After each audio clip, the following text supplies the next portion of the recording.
Greetings, my friends. It is Mike Wan, and I'm trying to get the lighting right so that it is not blinding the camera. All right, where are we?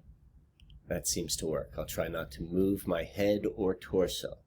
Today is on the calendar, the Gregorian calendar timekeeping system. It is Sunday, January the 7th, and I got a little update and a little story. So let's go on with that. First thing, last video I put out, I had a little bit of a call for help, a little bit of financial assistance. Folks came through. I'm greatly appreciate.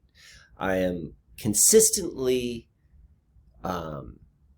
surprised by the generosity of strangers and pleased by that. So thank you very much. And so I want to begin with that and give an update. I am just yesterday I started another house sitting gig, also in Pennsylvania. Christy's arriving tomorrow, and that is the impetus for this video for two different ways. So let's just jump right into that. All right. So the house sitting gig, which I'm at, is here in Camp Hill, where this black star is, which is a suburb of Harrisburg, which is the capital of Pennsylvania, and it is right along the Susquehanna River. And this is where we have normally been using as a home base the river house, which is on the lower gorge of the Susquehanna, and right around here is like where Bethlehem was, where we spent Christmas. So the Camp Hill house sit is going to be a 2-week visit, and Camp Hill, the area, Camp Hill, Lemoyne, Harrisburg, that general area has always been a good supporter of the Susquehanna alchemy, Susquehanna mystery stuff. So I'm excited to be able to be here for a period of time and be able to share some of the things which we do. And so while here on the house sitting gig, I've got a couple of events lined up. So if you're watching this shortly after the upload date, so early January, this is still going to be relevant, and if you happen to be watching this video sometime in the future from its recording, well then, it's probably gone and passed. But anyway, so I want to start by just like getting this out there in the front. Anyone who is in the central Pennsylvania area, I got 2 events. So January 13th, this coming Saturday, Christy and I will be doing a River and Stars ceremony, and this is going to be at a private residence. And the River and Stars ceremony, well, I'll get into that a little bit more in a moment. And then the following day, there will be a Susquehanna mystery workshop, and this is at Be Present Wellness, which is a wellness center located in New Cumberland, Pennsylvania, shortly from where I am. And I'll also be doing private Starboard sessions during my time here, also at Be Present Wellness. And all of that information you can find in the Linktree. If you follow Linktree, you should be able to find that. So, all right. So let me go and jump into this whole sort of like River and Stars ceremony. So the River and Stars ceremony is something which we do outside of this immediate area. It's the same sort of format, and we travel around and do it.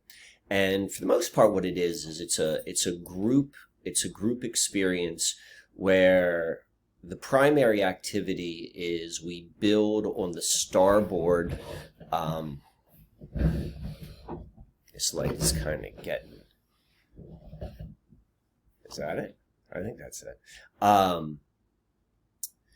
We're building on the Starboard the configuration of the planets at the given moment of the ceremony, and it's a way in which collectively being like me, Christy, and all the people who are in attendance, we go and we do this together, and we're recognizing we're bringing a consciousness to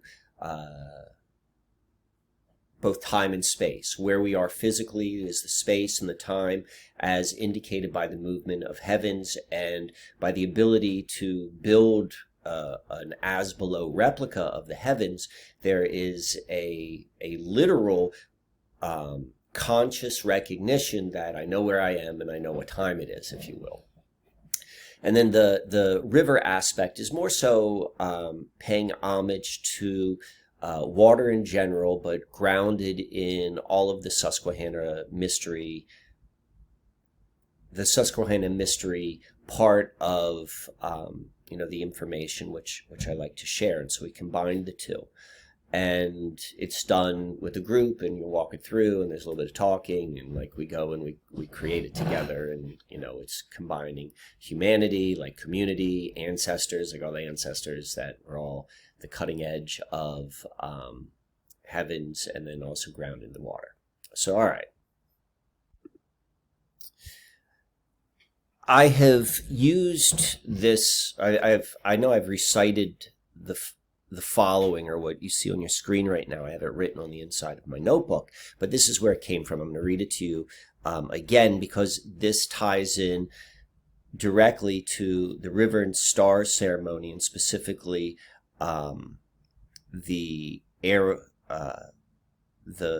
the role of being an arrow circulator, a term which I've been using for this past year. And this is, where it comes from, or it talks a little bit about it. And that's what the river and star ceremony is. It's quite literally an arrow circulations activity, particularly when we are outside of the home base of Pennsylvania. But let's go through this.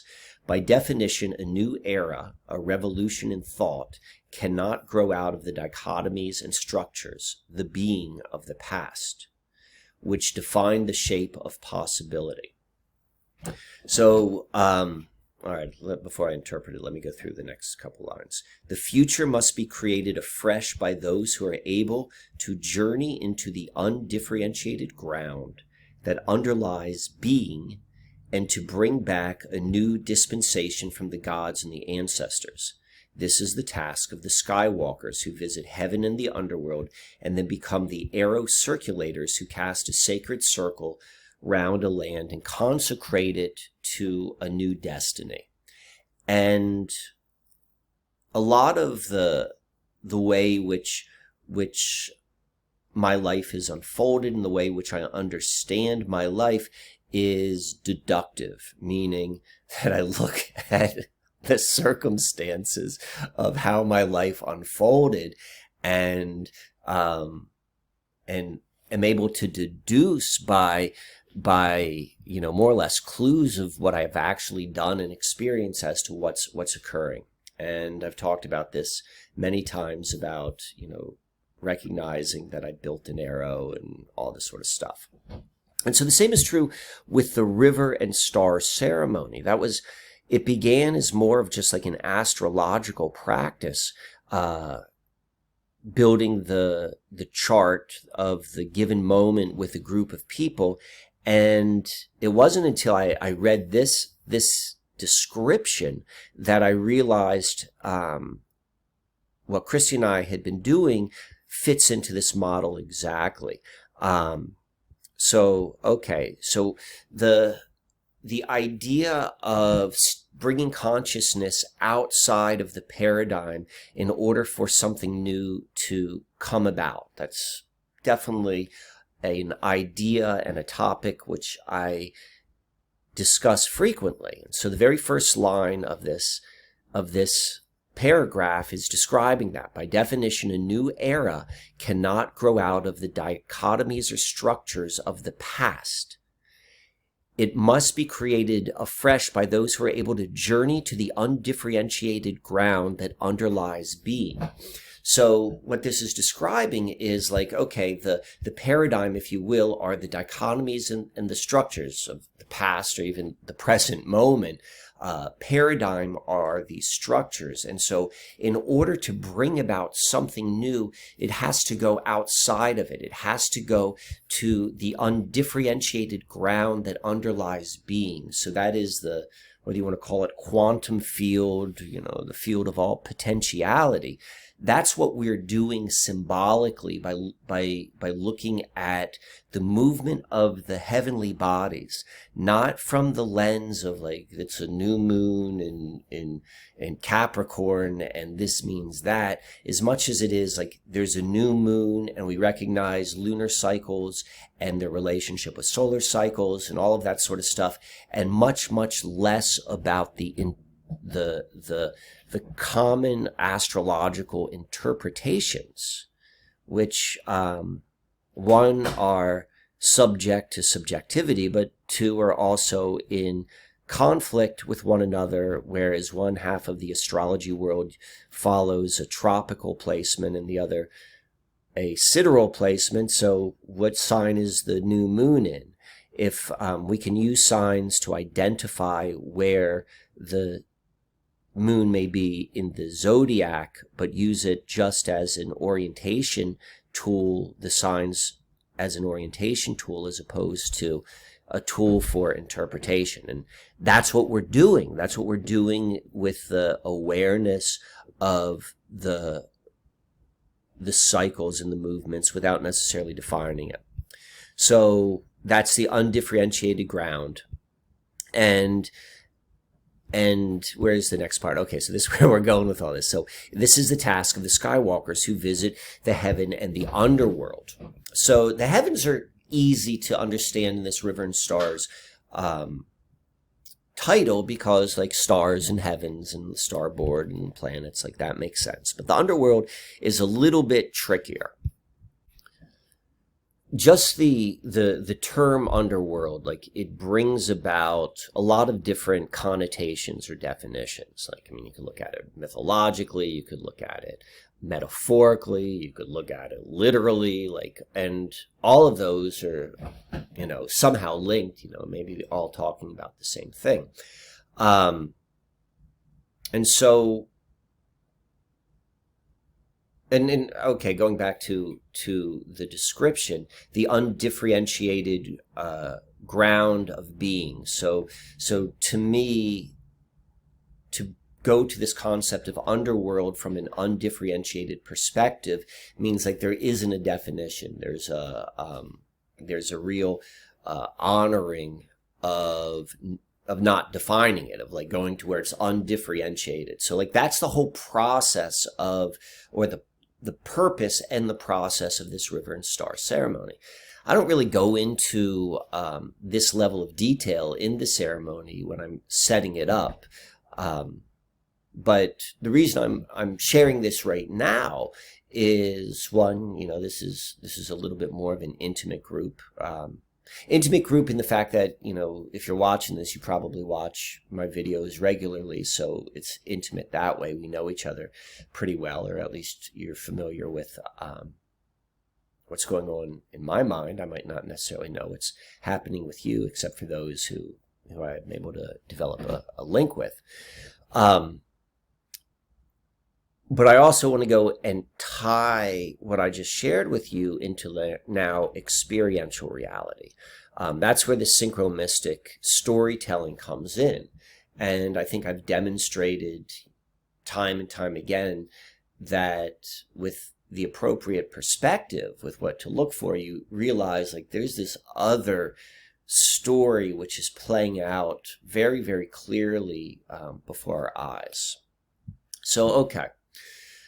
Going back to my own framing up of being in Camp Hill at this particular time, after spending the last 6 months more or less in a nomadic experience down in Florida for 72 days, traveling cross country, all of these different things, I'm kind of back home. And even more so, we came back home and there was this really kind of naturally occurring, but really dovetailed nicely with outer reality of finding a house sitting gig in Bethlehem, Pennsylvania during Christmas, going to the cow caroling, which I described in the last video, right when the 12 days of Christmas began at sundown on Christmas Eve, and then arriving here literally at the completion of the 12 days of Christmas. Like, none of that was planned. That's just what happened. So I'm already in this kind of like, really like, wow, this is synchromistic time. This is dream time. It's just like so evident that the way that my personal life is unfolding with, and moving in and out of the weave of at least paradigm reality is really kind of tight. And so I'm coming back to Camp Hill, and I'm recognizing that Camp Hill it's a really important part of the Susquehanna River, because Harrisburg, it's not on the 40th parallel, or like exactly on the 40th parallel where High Point is. I've talked about that a lot. Harrisburg is probably 20 miles at least north or upstream of the 40th parallel High Point Susquehanna River marker. But Harrisburg is significant for another reason, probably a little bit more cultural reason, and it's the fact that Harrisburg represents, or is, the capital of Pennsylvania. So it is the keystone within the Keystone State, to use Freemasonic imagery to explain the importance of something. So I know I'm in an important place. And it's a place where I've done a lot of work in the past, and I've always been really well received. So I'm excited to be here. And I know that I'm going to go and do this River and Star ceremony. And I haven't done it in Harrisburg since calling it that, though it's kind of I've done similar types of things here. So I'm bringing back my own growth, or the unfolding of, this journey. And I'm really clear on the heavens aspect, but the underworld aspect, I'm a little bit like, okay, where do I find my own personal grounding with this? And I like to go back to the mythologies, because it's at least a starting point. And the underworld in Greek mythology corresponds with rivers, the primary river being the river Styx. And the river Styx surrounds the underworld.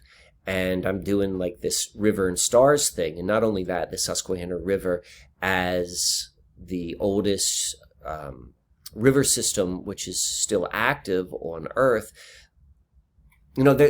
in my mind, I'm like, okay, there's a link there. Like I can settle down with. I'm not defining the underworld. That's not the purpose of this video right now.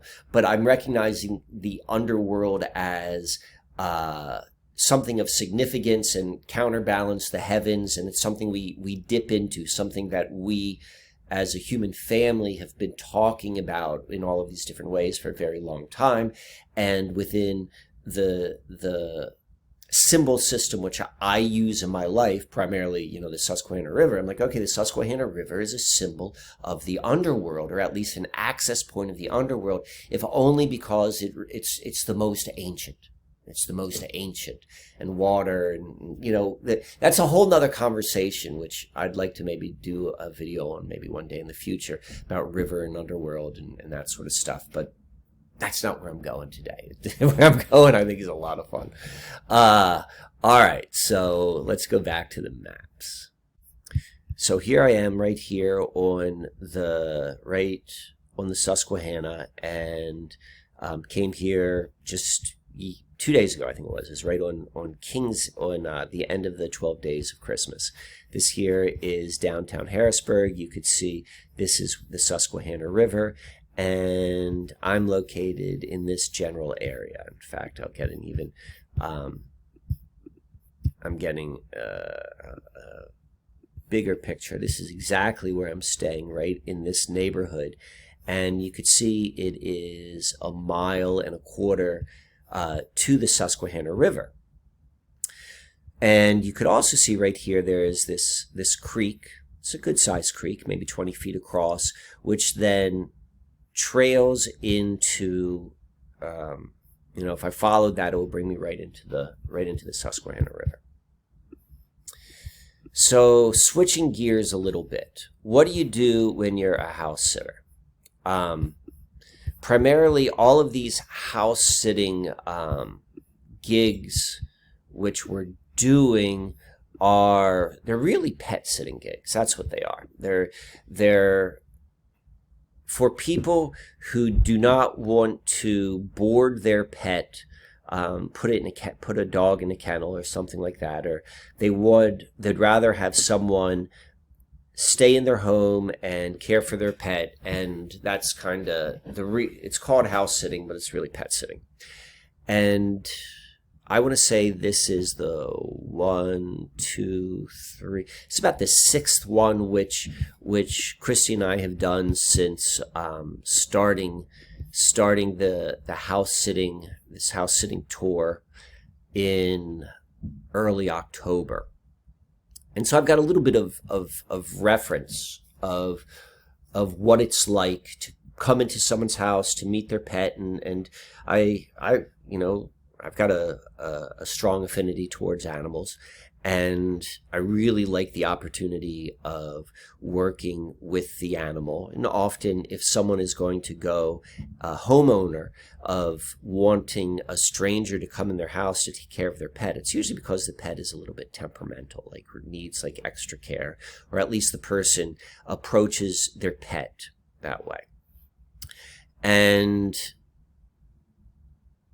the majority of pet sitting has been either cats or dogs.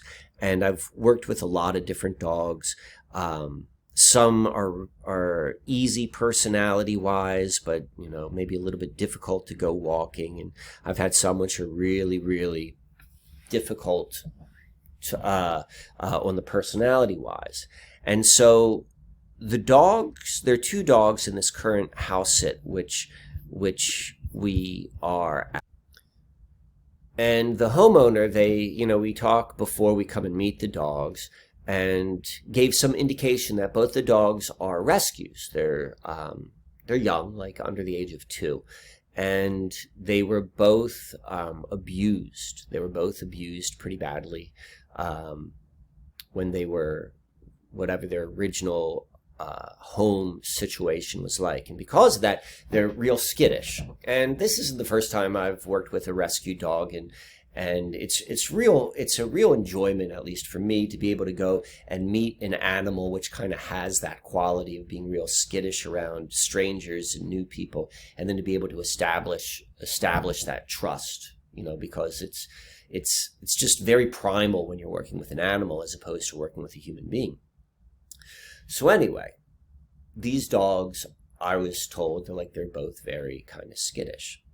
And as I said, I worked with other skittish dogs before, but this is the first time I've worked with skittish big dogs.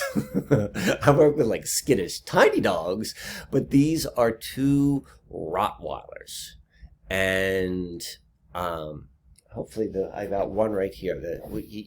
When I first arrived at this house, for the first 3 hours, they would not stop barking and growling at me.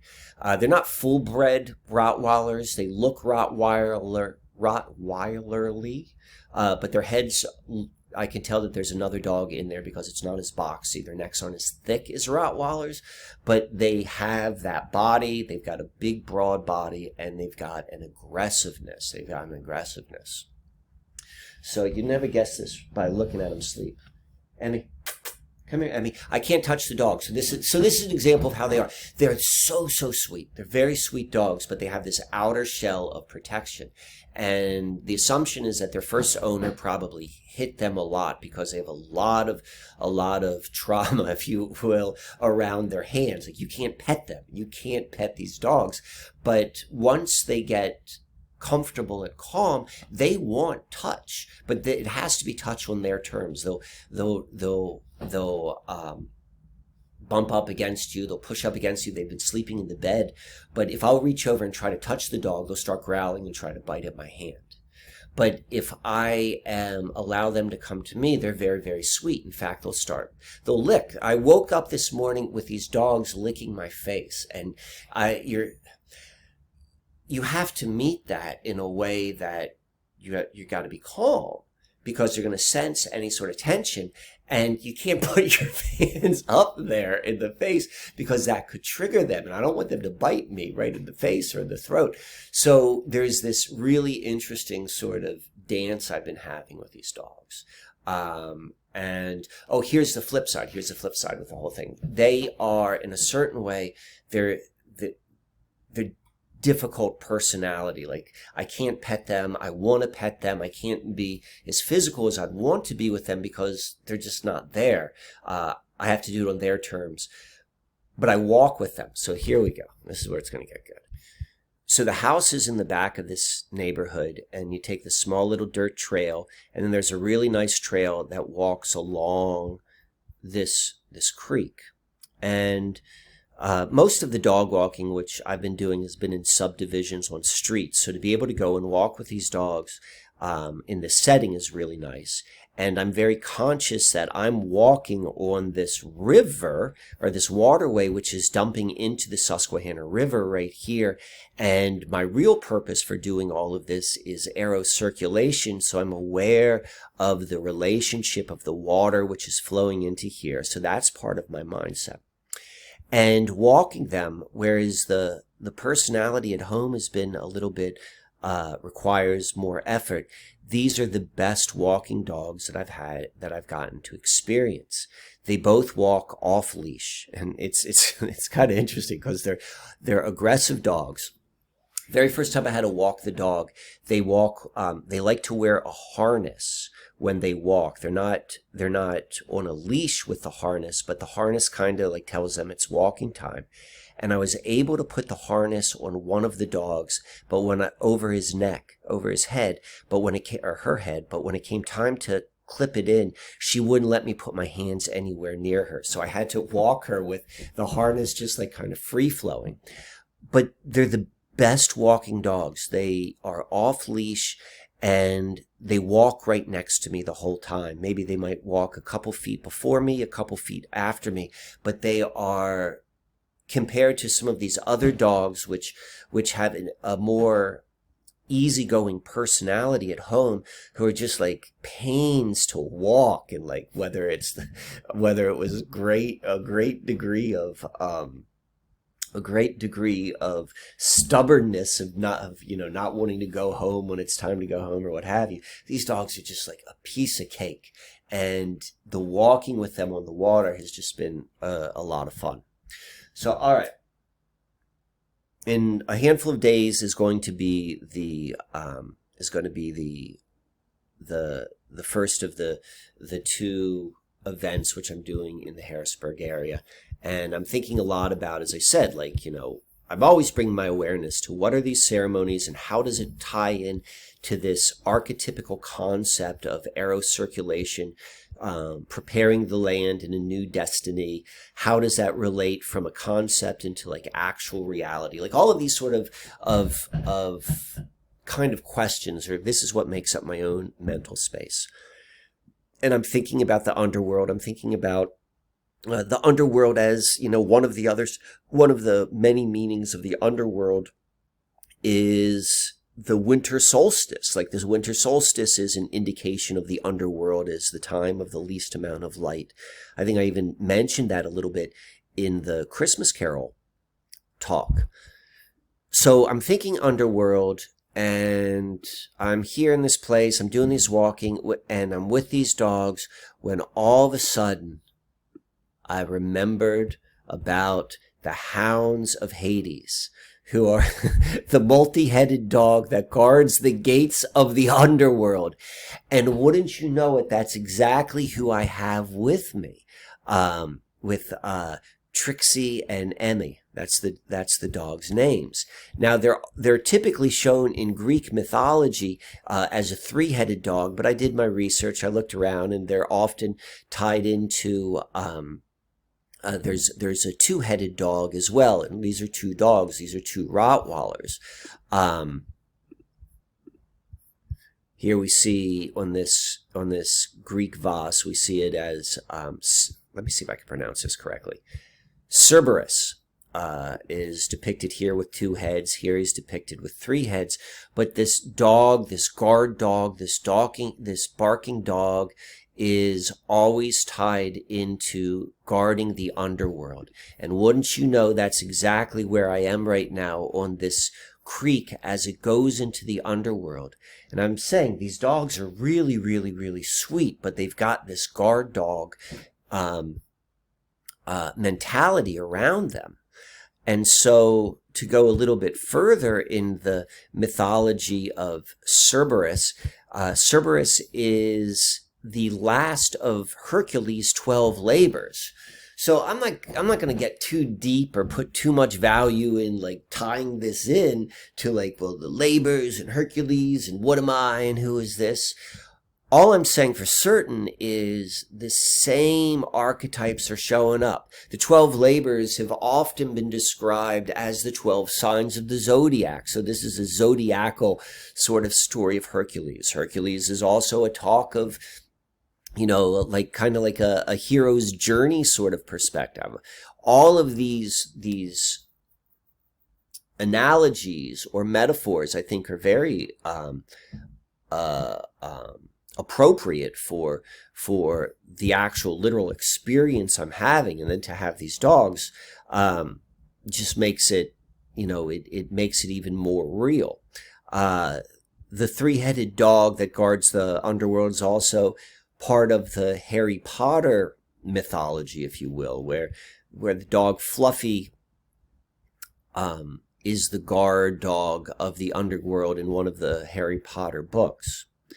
And so my friends, I share this story with you as just like one more demonstration of there's a greater story in play in all of our lives. You know, this isn't just happening to me. This is happening to all of us. I just have, you know, the patience and the acuity to kind of read what's going on.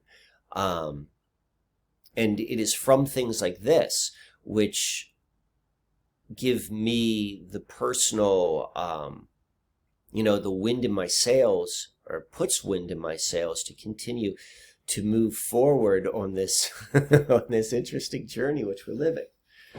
So now let me go and see if we could get Emmy right here. You can see her. She's sleeping right there. Emmy, come here. Come here, girl.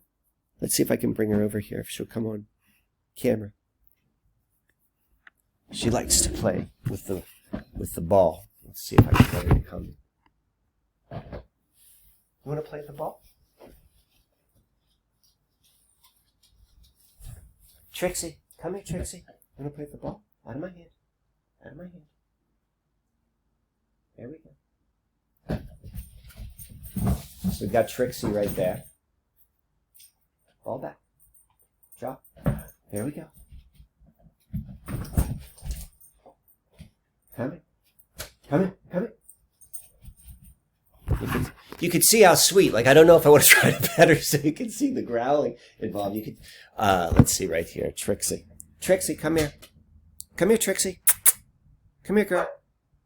Come here, girl.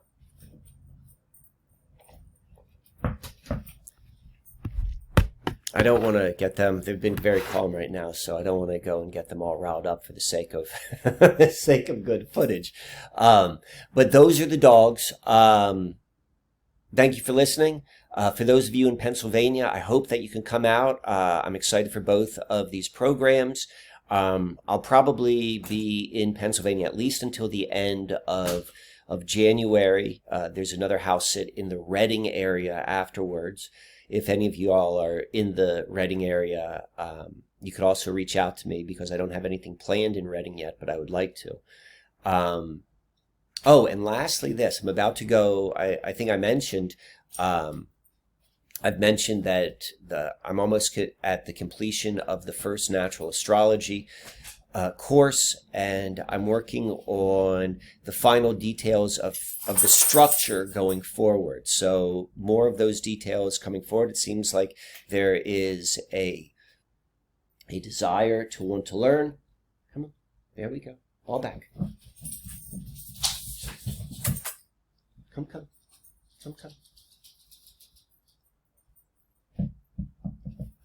It's funny that they're so docile right now, because I think I painted like the story of these ferocious beasts. I'm telling you, they were ferocious when they're at times. Let's see. She did just give me a look back when I showed my teeth. I don't know if I want to poke the belly. Let me see if I can get her face right in there. She's definitely a cute one. Out of my hand? Will you take it out of my hand?